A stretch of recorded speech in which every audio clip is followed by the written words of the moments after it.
Salam, salam outsider, le débrief commence maintenant.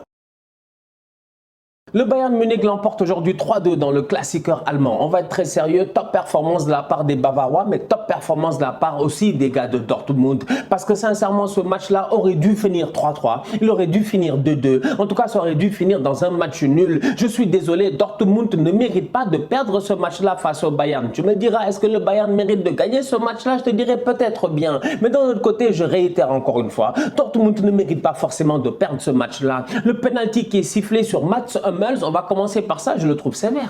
Je trouve sévère. Franchement, je trouve sévère. Je veux dire, le mec, il est en train de se... Il y a Moussiala qui lui rentre dedans, c'est du n'importe quoi. Je pense que c'est Moussiala ou c'est Bellingham, je sais pas, il y a quelqu'un qui est en train de lui rentrer dedans, c'est du n'importe quoi. Il essaie de se protéger, le ballon lui tombe dessus, l'arbitre siffle le penalty. Et pourtant, dans le même match en tant que tel, on a eu à voir quand même quelques actions qui ont été litigieuses et l'arbitre n'est pas parti à la VAR. Donc à un moment donné, je suis désolé quand même, les pauvres gars de Dortmund, quand tu regardes la performance qu'ils ont fait, j'ai envie de dire qu'ils auraient pu sortir de ce match-là avec un point. Le problème, il est simple, c'est qu'en Allemagne, c'est toujours les mêmes qui gagnent. C'est le Bayern. Ils sont trop forts. On a commencé le match, même pas quelques minutes de jeu, Dortmund ouvre la marque. À ce moment-là, tu te dis quand même, Dortmund a peut-être l'avantage. Pourquoi? Parce que le Bayern, aujourd'hui, si tu regardes bien au milieu de terrain, il manque un pion important. Joshua Kimmich, il manque Joshua Kimmich. Sincèrement, c'est pas quelqu'un qu'on peut négliger. En termes d'intensité quand même, les gars de Dortmund, ils sortaient le ballon beaucoup trop facilement. Beaucoup trop facilement. J'ai dit, le milieu du Bayern se faisait bouffer comme du n'importe quoi. Les gars de Dortmund, ils sortent le ballon en même pas 2 passes, ils peuvent lancer Haaland. Combien de fois Haaland part à la limite du hors-jeu? Combien de fois Haaland est en 1 contre 1 face à Upamecano? Combien de fois, je dis bien, il y a un joueur du Bayern de Dortmund au milieu de terrain qui doit lâcher le ballon plus vite, il ne le fait pas, Haaland est déjà parti. Donc à un moment donné, sincèrement, le pion, je dis bien, Joshua Kimmich n'étant pas là au milieu de terrain, tu sentais réellement qu'il manquait quelque chose dans un match à grosse intensité pour le Bayern.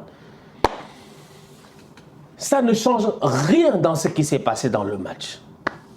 Parce que le Bayern, tu peux leur enlever 1 joueur, 2 joueurs, 3 joueurs qui sont importants. Tu peux essayer, je dis bien, de marcher sur leur mind, comme on dit chez nous. C'est-à-dire, c'est une expression wolof où on dit genre, oui, il a marché sur ton esprit. C'est-à-dire que tu penses que les gars de Dortmund, ils peuvent venir marcher sur l'esprit du Bayern, mais laisse tomber. Le Bayern, en tant que tel, c'est une équipe qui ne panique pas. Ils sont menés 1-0, quelques secondes plus tard, ils égalisent. Erreur défensive de Dortmund. C'est-à-dire que Dortmund aussi, à un moment donné, tu as envie de les aider et de dire qu'ils ne méritent pas forcément de perdre le match. Mais si tu regardes les buts qu'ils ont encaissés, la plupart des buts, c'est des erreurs défensives ou des erreurs de positionnement. Le penalty, le premier, et Kingsley Coman qu'on laisse frapper. C'est pas sérieux, c'est dommage. Et à la fin, comme je dis encore une fois, c'est le Bayern qui a gagné. Julian Brandt, Marco Reus, Bellingham, Haaland, le quatuor avec Dahoud et puis j'ai oublié son nom, mais quand même franchement les boys ils ont été chauds, franchement ils ont été très très chauds. Mais on va d'abord commencer quand même par Marco Reus. Marco Reus qui se blesse souvent, malheureusement c'est l'histoire de sa vie. Cependant Marco quand il est au top de sa forme il est inarrêtable. Aujourd'hui Marco il était en forme, sincèrement Marco a sorti ce que j'ai envie d'appeler une top performance au niveau de Marco Reus. Le match qu'il a fait face au Bayern aujourd'hui, il a été très très bon. Tous ses mouvements étaient parfaits franchement. Le seul problème souvent, et j'ai envie de le dire encore une fois, c'est la vitesse d'exécution de temps en temps au niveau des passes. C'est-à-dire qu'Haaland, il va très vite. Haaland, il va très vite. Haaland, il part, il s'arrête. Il regarde les gars, mais donnez le ballon. Les gars ne donnent pas le ballon. Il part, il s'arrête. Tu vois, il est toujours à la limite en tant que tel. Donc aujourd'hui, tu as un quatuor offensif au niveau de Dortmund qui a fatigué le Bayern, notamment Upamecano. Upamecano, il est sur le terrain. On va être très sérieux. Il a galéré. Non, Upamecano a galéré, il a énormément galéré aujourd'hui. Upamecano, c'est-à-dire que les contrôles de balle n'étaient pas bons, mais au-delà de cela, physiquement face à Haaland, ça a été difficile. À chaque fois que Haaland prenait le ballon, à chaque fois que Haaland partait en 1 contre 1, il était plus puissant. Haaland est beaucoup plus puissant que Upamecano. Haaland aujourd'hui, en plus de ça, Haaland il est ouf, parce que Haaland il est puissant mais il est léger. J'avais dit ça de Lukaku une fois, mais c'est ça. Il est rapide, il est puissant, mais il est léger comme un beignet. C'est incroyable. Le mec, il flotte sur le terrain. Il va extrêmement vite. Et le pauvre Upamecano à côté, je suis désolé, il s'en sort pas. Il s'en sort pas. Upamecano était là. Il a essayé, je dis bien, dans le match-up avec Haaland de le retenir. Il n'a jamais réussi à le retenir. Un autre joueur qui m'a bluffé au niveau de Dortmund aujourd'hui dans l'entrejeu, c'est pour ça que j'ai dit que le match de Leon Goretzka. Parce que Leon Goretzka aujourd'hui, au milieu de terrain avec Tolisso,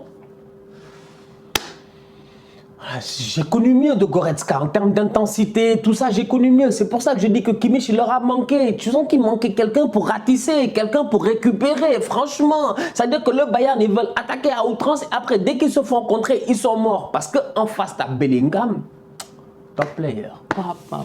Ah, il est fort. Lui, à chaque fois que je le vois, je suis fan. Il est trop fort. C'est que Bellingham, en plus, il est arrogant. Il a une tête de boy arrogant, là. Tu vois, il a beaucoup de manières. Moi, j'aime bien. Il a beaucoup de manières faciales, tout ça, d'un air, genre, comme, ouais. Genre, lui, il te regarde d'un air de haut, tu vois. Mais Bellingham, il est très pertinent, très serein avec le ballon. Il ne panique pas. Il prend les bonnes décisions au bon moment. Il ose. Il lui faut encore un peu plus d'expérience. Et c'est là où je trouve ça dommage. Parce que je dis encore une fois que Dortmund aurait mérité aujourd'hui d'aller chercher un point face au Bayern. La Bundesliga, c'est pour ça que moi, je la trouve pas intéressante. Parce qu'à la fin, c'est toujours le Bayern qui gagne. Je te dis, tu regardes le match, moi, je savais que le scénario... D'ailleurs, je l'ai tweeté. Première minute, dès qu'ils ont marqué, j'ai tweeté. Bravo, Brandt, tout ça, beau but, il n'y a rien à dire. D'ailleurs, j'espère qu'il est en forme et qu'il va se remettre du choc qu'il a eu. Et ce que je disais, bravo, Brandt, mais à la fin, on sait ce qui va se passer. Score final, 3-2 Bayern. Je ne sais pas comment le Barça ils vont faire pour battre le Bayern. En termes d'intensité, aujourd'hui, sincèrement, si tu as vu le match et tu as vu le match du Barça, mais tu as peur pour le Barça. Le Barça ne peut pas tenir cette intensité-là. Aujourd'hui, Dortmund, l'intensité avec laquelle ils ont joué face au Bayern, comment ils ont bougé le Bayern, ils ont fait courir le Bayern, ils ont emmerdé le Bayern, ils ont été chiants avec le Bayern. Mais le Barça ne peut pas faire ça. Le Barça ne peut pas faire ça. Si le Barça fait la même chose, Ousmane Dembélé ne joue pas 45 minutes. Après 30 minutes, il a un claquage, il est blessé. Je vous avertis déjà, franchement, cette intensité-là, non, je ne sais pas comment ils vont faire. Je ne sais vraiment pas comment ils vont faire. Certains me diront non, etc. Tout est possible et tout. Je dis, la baraka, à un moment donné, elle a une fin. Il va falloir commencer à travailler. Là, c'est le temps de travailler. Pour battre le Bayern, il va falloir travailler tactiquement. Je ne pense pas que ça va être de la chance parce qu'on va être sérieux. Le Bayern, ils sont déterminés. En plus de ça, eux, ils aiment ça, les Allemands. Ils aiment les enchaînements comme ça. Ils viennent de taper Dortmund. Vous pensez réellement qu'ils vont perdre face au Barça chez eux?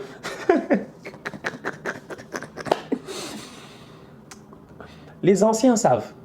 Il y a une phrase, si je la dis, le Barça va gagner. On va essayer. Je ne sais pas dans quel monde, je dis bien, je ne sais pas dans quel monde le Bayern va perdre face au Barça. Rendez-vous cette semaine. La famille, on se capte très bientôt pour un nouveau débrief. D'ici là, on continue à liker, on continue à partager. On s'abonne, on est ensemble, on reste en santé. Tous outsiders.